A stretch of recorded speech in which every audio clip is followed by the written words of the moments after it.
Okay, this is about silver. I noticed through this past week there's been a battle with silver. You know, I think last week silver closed a little under $29 an ounce, and I've been keeping an eye on silver all this week just because I like the thrill of it. And I've noticed that silver will drop about maybe 5 to as much as 15 cents an ounce, then it'll climb right back up. And you can see this, especially from the western eastern point of view. Like when the markets are open more in Asia, you'll see silver start climbing. And as soon as it gets to like Europe and the United States, you'll see the prices of silver start dropping. So there's an actual literal battle going on to expose the silver manipulation in the precious metals market. I mean, it's exciting to watch, and I really don't know all that much. All I know is what I've learned from people like Mike Maloney, Da Vinci, SGT Bull, Drutter, and a few others that right now I can't seem to remember. But I've learned all this stuff from these guys, and they're also found on YouTube. But it's really interesting to watch this as it plays out. And like today, silver was about to go below $29 again, and now I think it closed at $29.29. And I've seen it go as high as I think $29.41. So I mean, you would see a great deal of short selling when it comes to silver today, and then you will see it rise back up. On another side note, copper has been a big winner this year. I mean, I remember earlier this year, copper was under $3 a pound, and now it's at $4.25 a pound. If I knew where I could buy 10 pound bar copper, I would buy one and get it melted down into coin bullions. I do know a website where they do sell coin bullions or copper bullions in round form, but they're rather expensive. And I could easily go out and buy like pure copper piping for plumbing, but I'd rather just get the slab of copper myself and then and pay a smelter to melt it down and turn it into copper rounds for me. Because that is another form of money, not a lot less than silver, especially gold.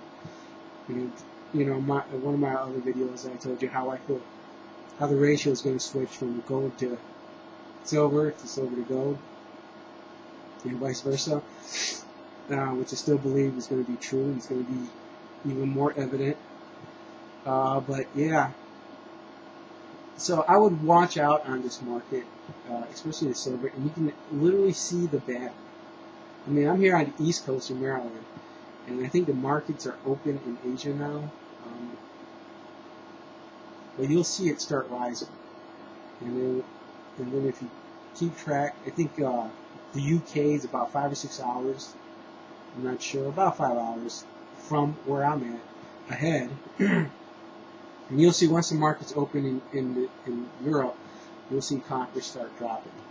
Silver start dropping in price, and then when it reaches here to the States, you'll see it drop some more.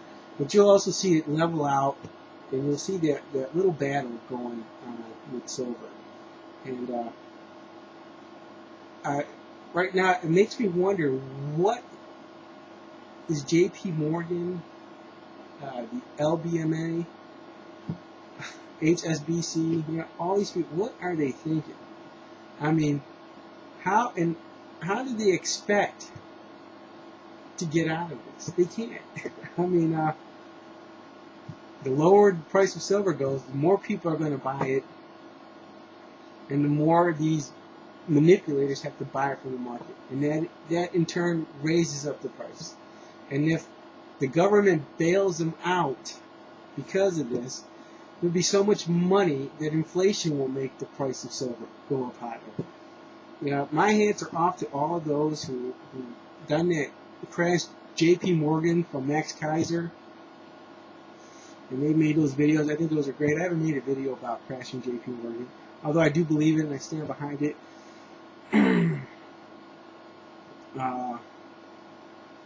I think, especially out there in the East, I mean, China knows what the deal is going on. So, they're buying up silver and gold as much as they possibly can and demanding delivery on their physical metal. And I just look forward to the day when you'll see silver skyrocket. Not that it would be good. I hope it skyrockets because there is money, not because of inflation. I do believe we'll see both of it because with the Federal Reserve printing money and the QE1 and the QE2 and the possibility of the QE3, considering Ben Bernanke said that he won't rule out a QE3 or a QE4, and the scarcity of precious metals in these bullion vaults. Excuse me, I'm a little tongue-tied right now. I think it's a great thing to see. I mean, I hate to have hyperinflation and see the dollar go to nothing, but you have precious metals increase in value because of it. Because really, then you can't really buy that much if hyperinflation takes place and it makes the value of gold and silver go up higher. Whereas if the value of gold and silver went up higher because of its rarity, because there is none available, and the dollar remains fairly stable, where you can buy stuff with it, it's still acceptable through most parts of the world. That would be a good thing. Then you're making a lot of money simply because of that way. So, like SGT Bull said, just buy your silver, put it away, and forget about it. And it's nice to look at it, pull it out and look at it, hold it in your hand and things like that. Because I do that sometimes, not often. I used to do it a lot with my gold bullion, and then I'm thinking, it's not that big of a deal. I remember I've been a coin collector ever since I was a kid, and I'd have tons of books on coin collecting, and I would be going through these books and looking at these gold coins and saying, wow, I wish I had this coin, it's worth $250,000, and now that I have gold coins, it's like, oh, what's the big deal? Okay, yeah, it's pure gold, and it is real money. So always trading in your bad money, which is paper money, Federal Reserve notes, euros, whatever, for good money, which is gold and silver, is never a bad idea. Because remember one thing, gold and silver has never been worth zero. However, as one intelligent gentleman that I did meet, who happens to be a friend of mine on YouTube, WOTM, what he says is that, those of you who can't afford to buy precious metals, stock up on food and water, and protection, guns and ammo.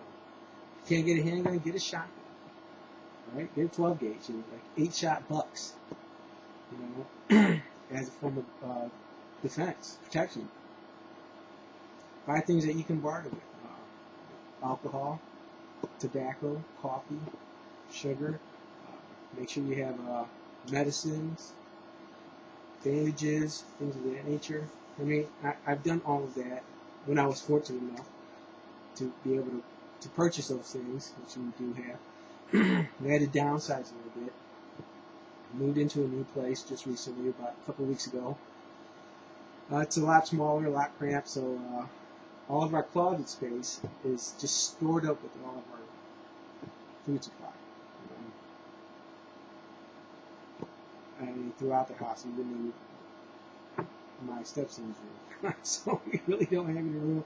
Hence is why you see the boxes behind me, because we have no more closet space to put things. We are thinking about getting a shed and putting some things in there. Terrible thing is that we had to put our generator in storage. And the whole time we were there, I'm thinking, God, what if the power goes out? And we have to go to the storage unit or facility and get our thing out, our generator. How are we going to do that? Anyways, but that's a different story.